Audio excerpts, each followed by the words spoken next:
Alors on va voir ensemble quelques astuces pour améliorer en fait la qualité de service et sa satisfaction client.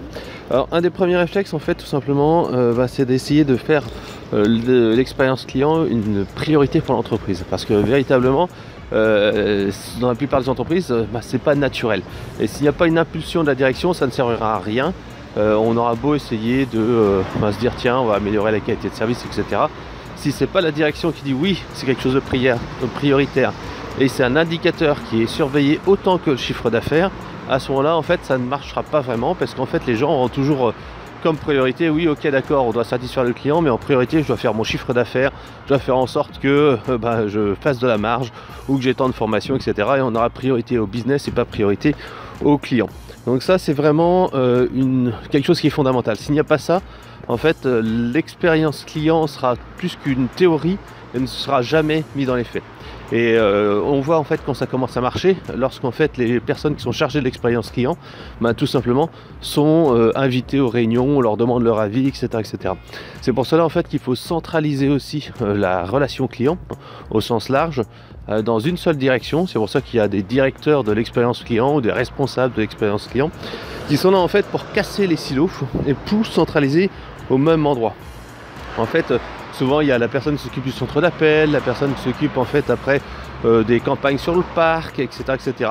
Il faut vraiment avoir une seule personne qui est responsable d'expérience client et qui va s'occuper de chapeauter tout cela, et pas avoir des choses qui sont à chaque fois silotées, où on parle d'un côté du NPS, de l'autre côté on parle de NPS qui est géré par la direction des études, de l'autre côté en fait le centre d'appel qui gère en fait tout ce qui est temps d'attente, satisfaction, etc., etc.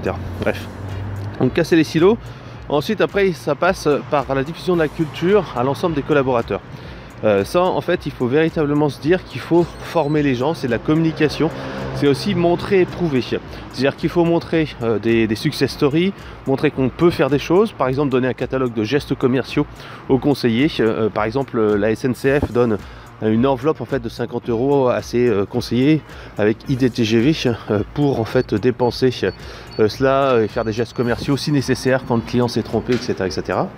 À la Bred, les conseillers également ont jusque un montant de X euros, je crois que c'est 50 €, et ils ont en fait la possibilité de pouvoir gérer ces petits litiges à la main, ce qui permet d'avoir une meilleure gestion des litiges, parce que les gens gèrent ces litiges comme si c'était entre guillemets leur argent, leur budget. Et en plus ça leur redonne du pouvoir, ça leur redonne en fait de l'influence, et ils sont plus à se dire non moi je peux rien faire, c'est la direction. Et là en fait on a véritablement des gens qui se retrouvent un peu valorisés et qui voient bien l'expérience client, ils peuvent y participer. C'est vraiment essentiel. Là aussi au niveau des recrutements, il faut plus en fait essayer d'économiser, parce que pendant très très longtemps les centres d'appel étaient conçus comme des centres de coûts où il fallait tout simplement essayer de réduire les coûts, avoir les plus bas coûts possibles, recruter et faire de l'abattage. Et là en fait il faut recruter les bons profils, parce que c'est des profils qui doivent écouter, qui doivent être patients, on doit faire preuve d'empathie, et donc un mauvais recrutement est quelqu'un qui n'a justement pas ces qualités-là, va tout simplement nuire à votre entreprise, parce que tout simplement les gens se sentiront mal servis, mal conseillés, etc., etc. Alors, il faut également inciter tout ce qui est mesure de la satisfaction client à chaud et à froid. Alors, ça a deux objectifs. La satisfaction à chaud, c'est-à-dire juste après une interaction, qui peut être un achat, qui peut être une visite en magasin, qui peut être un appel au SAV, etc., etc. Donc cette mesure à chaud permet de prolonger une relation client qui n'aurait pas été totalement finalisée. C'est-à-dire que le client a par exemple appelé le support, ou le client a été en magasin, et puis finalement il ressort du magasin, comme ça nous arrive souvent, puis on se dit oh je me suis fait arnaquer, ou j'ai vraiment pas eu ma réponse, mais bon qu'est-ce que vous voulez, la personne du magasin était à sa limite de compétence, ou alors tout simplement elle n'a pas donné une réponse qui convenait à la personne. Donc en fait grâce à ça, si vous faites une étude juste après à chaud, vous pouvez rattraper ça et prolonger, corriger la relation client. Alors ça peut se faire de différentes manières. Ça peut se faire via une enquête SMS, par exemple en sortie de magasin. Ça peut se faire par une enquête email. Ça peut se faire par une enquête via des messages vocaux. Il y a vraiment beaucoup de moyens de le faire, et ça permet tout simplement d'aller récupérer comme ça le feedback et d'aller améliorer les choses. Ça, on est vraiment dans une vision très opérationnelle où on cherche à corriger. La deuxième chose, c'est la vision stratégique, c'est la vision en fait, ce qu'on appelle la vision horizontale, c'est au niveau de la relation client, parce que la vision verticale, c'est encore une fois des silos. On parle de silos, on parle de visite en magasin, on parle de visite en fait, par exemple, d'appel au centre d'appel, etc., etc. Là, on est encore dans des silos. Si on veut vraiment avoir une vision du client, il faut faire de la mesure à froid. La mesure à froid, en fait, c'est une mesure de la relation client en dehors de ces périodes d'interaction. Par exemple, tous les 6 mois, tous les 1 an, j'interroge mon client pour savoir comment ça se passe. Pourquoi c'est important? Parce que tout simplement, on va dire que je suis client, je vais en magasin, j'achète un produit et juste après, on me demande ma satisfaction. Oui, je suis content, le produit convient à ma demande. Mais sauf que par exemple, 3 mois, 5 mois, 6 mois plus tard, le produit, je l'utilise et puis je suis déçu. Par exemple, j'achète un téléphone avec un forfait et puis ensuite je pars en vacances à l'international et lors de mes vacances à l'international, je me rends compte que mes communications sont pas dans le forfait alors que mes copains qui sont à côté de moi, qui sont chez un autre opérateur, ont des forfaits illimités pour téléphoner dans tel pays. Donc à ce moment-là, moi qui étais satisfait au départ, après en fait je vais devenir un insatisfait et en fait si l'entreprise ne met pas en place cette mesure à froid de la satisfaction, elle peut passer à côté des gens qui sont très mécontents et qui peuvent quitter l'entreprise.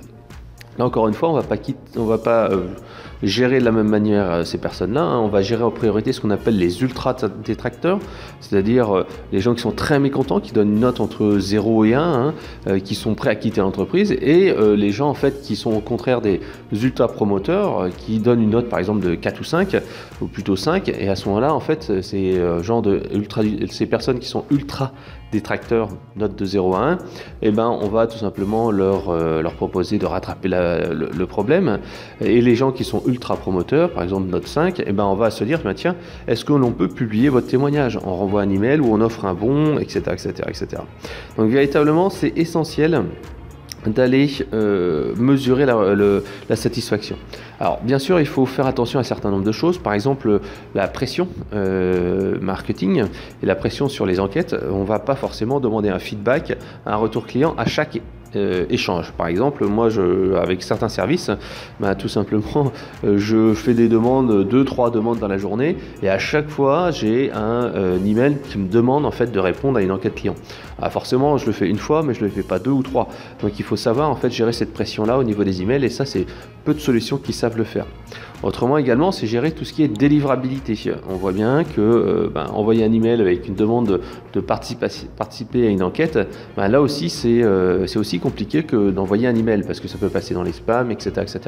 Donc il faut savoir travailler donc deux choses. Un, l'aspect mobilité, puisque tout simplement de plus en plus de gens lisent leur email en situation de mobilité, et donc il faut être capable en fait d'avoir un email qui répond à ces contraintes-là. Deuxième chose, il faut travailler également la forme. Parfois en fait, il vaut mieux envoyer un email en format texte 100% pour améliorer la délivrabilité que de faire un email au format responsive. Alors bien entendu, le format responsive est beaucoup plus joli, donc c'est bien sûr à tester, et surtout ça permet quelques petites améliorations, comme par exemple pouvoir voter directement depuis l'email, c'est-à-dire que la personne donne une note, par exemple un système d'étoiles, directement depuis son email sans devoir passer par une page d'atterrissage. Ça c'est très pratique, il faut penser à l'expérience client avant tout et de la faire la plus fluide possible, même pour les enquêtes de satisfaction. Il faut savoir vraiment que la mobilité est véritablement la grosse tendance, puisqu'en fait on sait très bien que les gens utilisent de plus en plus le téléphone, et justement l'utilisation du portable, que ce soit par des enquêtes SMS, des enquêtes vocales, deviennent en fait de plus en plus importantes, parce qu'en fait c'est un moyen de faire face à cette lassitude sur les emails. Alors après, autrement, on peut également utiliser des solutions, par exemple pour faire apparaître des fenêtres, des pop-up à certains moments de la navigation, ou selon le parcours client. Imaginons que je suis client, je passe commande, à ce moment-là en fait c'est à la fin de processus de commande qu'on va tout simplement me proposer de noter et éventuellement de partager directement. Alors n'oubliez pas également de faire ces enquêtes les plus humains possibles. Parfois en fait on a un peu tendance à dire oui c'est la Word Company, mais sauf que si c'est une personne qui vous écrit avec un nom en tant qu'expéditeur qui signe en fait son email, à ce moment-là c'est différent. Et n'hésitez pas après de dire tiens, moi je suis directeur de telle entreprise ou je suis responsable de la relation client, c'est important que j'ai votre avis, etc., etc. Si possible, personnaliser également le sujet, l'objet de l'email, hein. Ça c'est vraiment super important de se dire, bah, tiens voilà, bonjour Fred, dites-moi en fait ce que vous pensez de nos produits. Essayez également de réduire au maximum le nombre de questions. J'en parlais tout à l'heure. Dans les mesures en fait à chauffe, il faut que ce soit le plus vite possible et que ce soit le plus rapide possible. On ne va pas poser 4 questions, on va proposer une question, si possible justement avec une notation visuelle, c'est-à-dire avec des étoiles, c'est-à-dire avec des smileys, etc. Et uniquement si la personne le souhaite, mettre un verbatim qui sera traité de manière automatique par de l'analyse sémantique pour savoir en fait les gens qui sont très contents, mécontents, faire des statistiques pour savoir tiens, il y a beaucoup de gens qui sont mécontents de l'accueil en magasin, etc., etc. Véritablement, une question est vraiment essentielle et ça permet d'être beaucoup plus efficace, la mobilité. Alors, c'est vraiment essentiel après de dire merci. Le merci, en fait, une fois que la personne a répondu à l'enquête, ça peut se faire tout simplement un merci. Ça peut être tout simplement un bon qu'on peut offrir, un bon de réduction. Ça peut être également l'utilisation du téléphone pour répondre à la personne dès qu'en fait elle a répondu négativement. C'est-à-dire qu'on met en place un flux, un processus. Dès qu'on a une note de 0 ou de 1, en fait, automatiquement, en fait, ça crée une tâche dans le CRM pour que la personne en fait puisse être rappelé qu'on gère son problème. Également, on peut aussi proposer juste derrière, si la personne a laissé un super commentaire, de publier en fait le commentaire.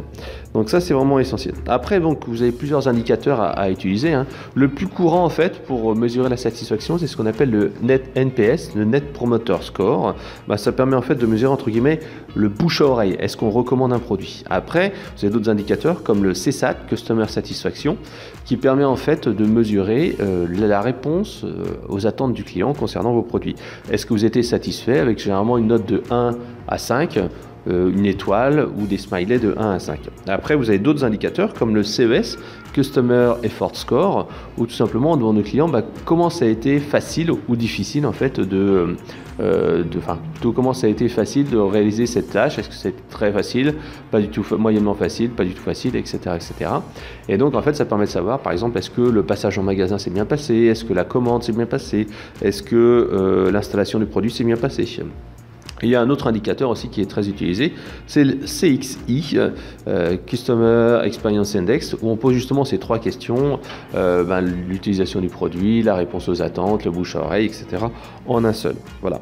Il faut toujours vraiment laisser le client s'exprimer via des verbatims, mais également par une enquête, hein, parce que si les clients gardent leur frustration, qu'ils ont le sentiment d'être pas écoutés, à ce moment-là, c'est essentiel. Et justement, si un client arrête de vous répondre à vos enquêtes, il faut expliquer pourquoi. Il faut parfois en fait trouver d'autres solutions. Je le disais aussi auparavant, n'oubliez pas aussi de personnaliser votre relation client au sens large. Donc les expéditeurs d'email, les gens qui sont au centre d'appel, ils doivent donner un nom, ils doivent avoir un email, ils doivent être capables de répondre aux demandes. Là encore une fois, on sait très bien que dans les centres d'appel, on n'a pas forcément des profils qui sont très bons parfois en orthographe, en grammaire, etc., etc. Donc n'hésitez pas à faire des formations. Il y a des formations qui existent et qui permettent en fait de redonner les bases de la grammaire, de l'orthographe, mais également d'utiliser des modèles, des templates de messages. On peut parfois en fait juste par simple glisser-déposer, copier-coller, remettre des messages types par exemple dans des emails, remettre ça aussi dans des messages de chat, etc., etc. Donc une base de connaissances interne, c'est vraiment essentiel. N'oubliez pas aussi que la grosse tendance actuellement chez les clients, c'est la base de connaissances externe. De plus en plus les clients veulent se débrouiller tout seuls, ils veulent pas faire appel au support, ils veulent regarder eux-mêmes. Donc ils regardent beaucoup sur internet. Donc il est essentiel de mettre en place sur votre site web une base de connaissances externe qui soit accessible sans login mot de passe, où les gens peuvent taper leurs problèmes et tout simplement pouvoir se débrouiller tout seul. Ça c'est vraiment essentiel. Alors n'oubliez pas aussi de mettre en place un certain nombre de process et de réponses pour les gens pas très contents, hein. C'est par exemple parfois un bon de réduction, c'est un système de gestes commerciaux selon le chiffre d'affaires, selon le montant qu'ils ont en cours.